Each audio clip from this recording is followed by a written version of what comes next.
We all have things we're waiting on. Waiting for a dream to come to pass, waiting for our health to improve, waiting to meet the right person.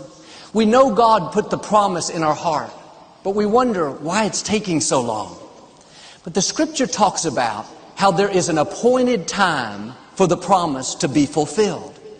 If there's a right time, that means any other time is the wrong time.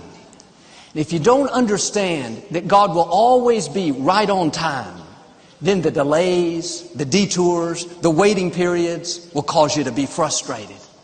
It's not enough to just trust God. You have to trust His timing. He knows when you're ready. He knows when it's the right person, when to open the door, when to turn it around. If it's not happening yet, you have to be mature enough to accept that it's not the right time.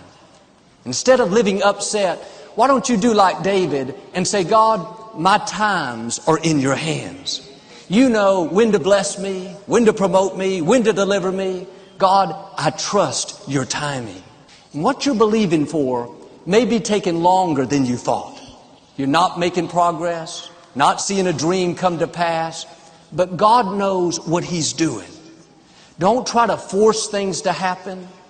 You don't have to promote yourself, manipulate people, convince them to like you. Yes, we should be determined, but you don't have to beat down a door. At the right time, things will fall into place. At the right time, the right people will show up. Now do your part and wait for the promise to unfold. You're not falling behind. You're not being left out. You're right on schedule. God is working behind the scenes.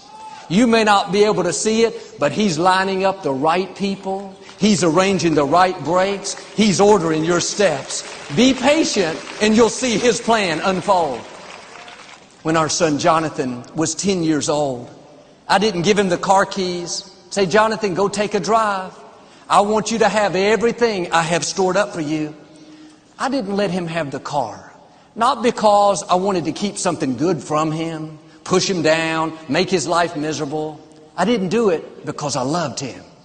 I knew him having a car at 10 wouldn't be a blessing, it would be a curse. Sometimes God shows His love for us not by what He gives us, but by what He withholds. If God would have let you marry that first person you really wanted to marry, you probably wouldn't be here today. At least in your right mind. If He would have let you have that baby, that promotion, that new house before you were ready, it would have limited your future. God knows what we can handle. So sometimes in order to protect us, He says, not now. Don't fight it. Trust His timing.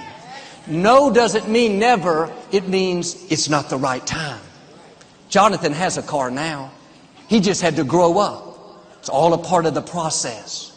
A good father may have a good gift, but he won't give it at the wrong time. God is not a good father. He's a great father. He has great gifts in store for you. He has more than you can ask or think. What am I saying? Don't be frustrated if He's not giving it to you yet.